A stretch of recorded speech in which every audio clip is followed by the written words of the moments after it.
critically discuss the significance of the title of Anne Bradstreet's The Prologue. The Prologue is one of the Bradstreet's most intellectually stimulating poems because she invokes a historical and global context.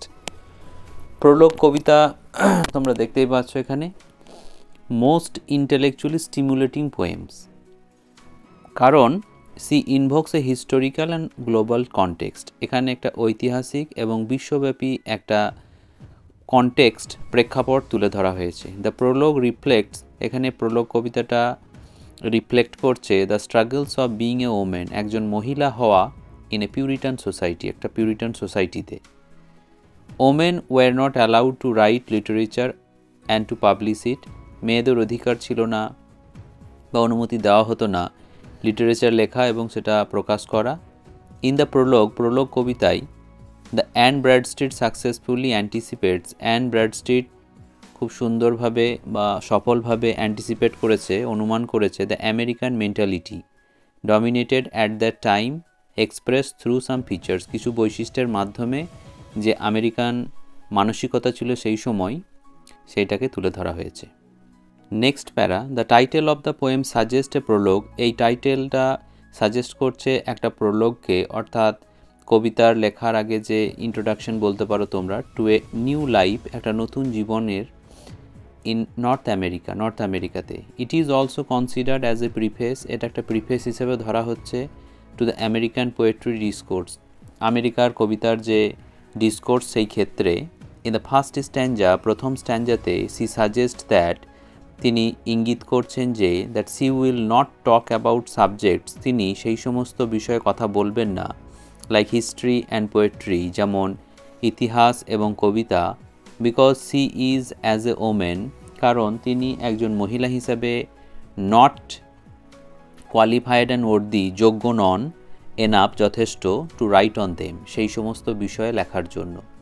Here the poet বিলিটিলস herself, কবি এখানে নিজেকে তুচ্ছ করে দেখিয়েছেন from the very beginning, প্রথম থেকেই, probably because, সম্ভবত কারণ, she wants to win the admiration of the male audience, তিনি যে মেল অডিয়েন্স আছে তাদের যে প্রশংসা সেটা অর্জন করতে চেয়েছেন। দেয়ারফোর, সুতরাং, she chooses to write on the most revered topics in literature, তিনি লেখার চেষ্টা করেছেন সবথেকে সম্মানীয় বা প্রশংসিত যে টপিক সেটার উপরে লিটারেচারে। লাইকওয়াইজ, একইভাবে দ্য পোয়েট স্টেটস দ্যাট, কবি এখানে বর্ণনা করেছেন যে her skills are nothing compared to the male poet বার্টাসের সঙ্গে তার যে দক্ষতা সেটা কোনোভাবেই তুলনা করা যাবে না। Who is a great poet, যে হচ্ছে একটা মহান কবি। She shows her admiration to his poetic skills, এখানে তিনি দেখিয়েছেন তার ভক্তি বার্টাসের পোয়েটিক স্কিলের প্রতি। Great Bartas sugared lines too, একটা কোটেশন দেওয়া হয়েছে। She indirectly shows how the women were not given a space, তিনি প্রত্যক্ষ নয় পরোক্ষভাবে দেখিয়েছেন কিভাবে মেয়েদেরকে সুযোগ দেওয়া হয় না টু স্পিক, কথা বলতে, দেয়ার থটস, তাদের চিন্তাভাবনা, ইন এ পিউরিটান সোসাইটিতে। Anne Bradstreet is aware of the big disparity between men and women in the puritan সোসাইটিতে যে তারতম্য দেখা যায় সেই তারতম্য তুলে ধরেছেন, পুরুষ এবং মহিলাদের মধ্যে যে তারতম্য দেখানো হয় সেটাই ব্র্যাডস্ট্রিট এখানে সজাগভাবে দেখিয়েছেন বা সেটার প্রতি তিনি অ্যাওয়্যার, সচেতন। Next para, surprisingly Anne in the fifth stanza decides to oppose those, fifth স্ট্যাঞ্জাতে অ্যান ব্র্যাডস্ট্রিট সেই সমস্ত মানুষদের বিরোধিতা করতে চেয়েছেন who doubt her talent as a writer, যারা সন্দেহ প্রকাশ করছে তার লেখিকা হওয়ার ব্যাপারে।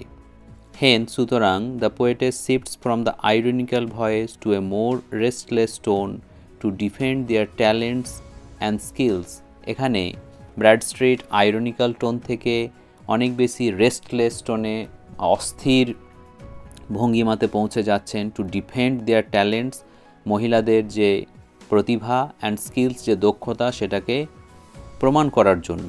দ্য গ্রিকস অ্যাকর্ডিং টু ব্র্যাডস্ট্রিট অ্যাকনলেজ 9 মিউজেস, গ্রিকরা ব্র্যাডস্ট্রিটের মতে 9 জন মিউজকে স্বীকার করেন। হু আর ফিমেল, যারা হচ্ছে মহিলা, and their influence of poetry, এবং যাদের প্রভাব কবিতার ক্ষেত্রে, আনলাইক হার পিউরিটান সোসাইটি, যেটা পিউরিটান সোসাইটিতে দেখা যায় না, which would scorn the idea of a women poet, যেটা ঘৃণা প্রকাশ করবে, মানে পিউরিটান সোসাইটিতে ঘৃণা প্রকাশ করা হয় মহিলাদের কবি হওয়া নিয়ে।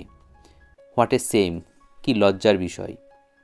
It is crystal clear that Anne Bradstreet is trying to define her position in such a Puritan society. Anne Bradstreet এখানে তার যে পজিশন, তার যে অবস্থান, সেটা এখানে প্রমাণ করতে চাইছেন একটা পিউরিটান সোসাইটিতে।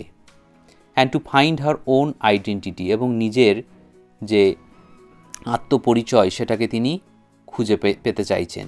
হু ইজ সি, তিনি কে? এ হাউসওয়াইফ, একজন গৃহকর্ত্রী, এ পোয়েট, একজন কবি, or a spokes person of all women in her society, নাকি একজন মহিলাদের তরফ থেকে একজন স্পোক্স ওমেন, যিনি কথা বলবেন। In the 7th stanza, 7 number স্ট্যাঞ্জাতে, ওয়ান রিচেস এ কনক্লুশন, একটা উপসংহারে আসা যাচ্ছে, that Anne plays all the previous roles, এই সমস্ত রোলগুলোই কিন্তু তিনি প্লে করেছেন এই কবিতার মধ্যে। She is well aware of her domestic duties in addition to her role as a writer, তিনি নিজের যে ডোমেস্টিক ডিউটি সেগুলো পালন করেছেন, ইন অ্যাডিশন, এবং সঙ্গে সঙ্গে আরও করেছেন কি, to her role as a writer, একজন কবি হিসেবে তার রোলটাকেও তিনি ভালোভাবে এখানে তুলে ধরেছেন। মোরওভার, আরও, puritanism is an obvious American feature, puritan যে মনস্তত্ত্ব বা যে মানসিকতা, সেটা হচ্ছে একটা নিশ্চিত আমেরিকার বৈশিষ্ট্য। থ্রু আউট দ্য পোয়েম, যেটা পুরো কবিতা জুড়ে আমরা দেখতে পাচ্ছি। Anne Bradstreet seems to be a faithful puritan wife, Anne ব্র্যাডস্ট্রিটকে একজন বিশ্বস্ত পিউরিটান ওয়াইফ হিসেবে মনে হচ্ছে, অ্যান্ড এ রিলিজিয়াস উমেন, এবং একজন ধার্মিক মহিলা, ডেসপাইট দ্য ফ্যাক্ট, এই তত্ত্ব বা এই ঘটনা সত্ত্বেও, that readers might smell a sense of scepticism and cynicism, রিডার্সরা একটা স্কেপটিসিজম মানে হচ্ছে সন্দেহ, অ্যান্ড সিনিসিজম মানে হচ্ছে সমালোচনার গন্ধ পাচ্ছেন। When it comes to religion, that portrays women as a broken strings, foolish and irreparable, যেটা মহিলাকে তুলে ধরা হচ্ছে একজন ব্রোকেন স্ট্রিংস, ছেঁড়া তার, ফুলিশ মানে বোকা, এবং ইররেপারেবল মানে হচ্ছে যেটা সারানো যাবে না এমন একজন বস্তু হিসাবে।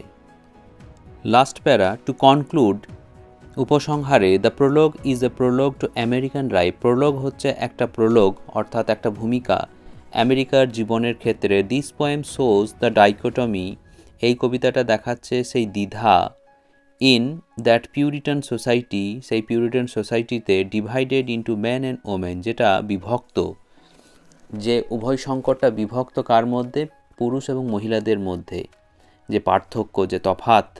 An Bradstreet proves to be one of the earliest feminist writers, Anne Bradstreet হচ্ছে সেই প্রথম দিকের ফেমিনিস্ট রাইটার্সদের মধ্যে একজন, who stood by women side, যে মহিলাদের পক্ষ নিয়ে দাঁড়িয়ে আছেন যিনি, in her own unique way, তার নিজের পথ ধরে, নিজের মতো, নিজের স্টাইলে, using the same language of the opponents like the males search for identity, সেই মেলদের অর্থাৎ পুরুষদের ভাষাতেই তিনি নিজের মতো করে মহিলাদের পক্ষ নিয়েছেন। Search for identity, self reliance and puritanism, এই তিনটি জিনিস আর অল আমেরিকান ফিচার্স, এটা হচ্ছে আমেরিকার বৈশিষ্ট্য, ফাউন্ড ইন দিস পোয়েম, যেটা এই কবিতাতে খুঁজে পাওয়া গিয়েছে, making it a perfectly American prologue to the American literature, এবং এটাকে একটা সুন্দর আমেরিকান প্রোলগ হিসেবে তৈরি করেছে Anne Bradstreet to the American literature, যেটা আমেরিকার লিটারেচারতে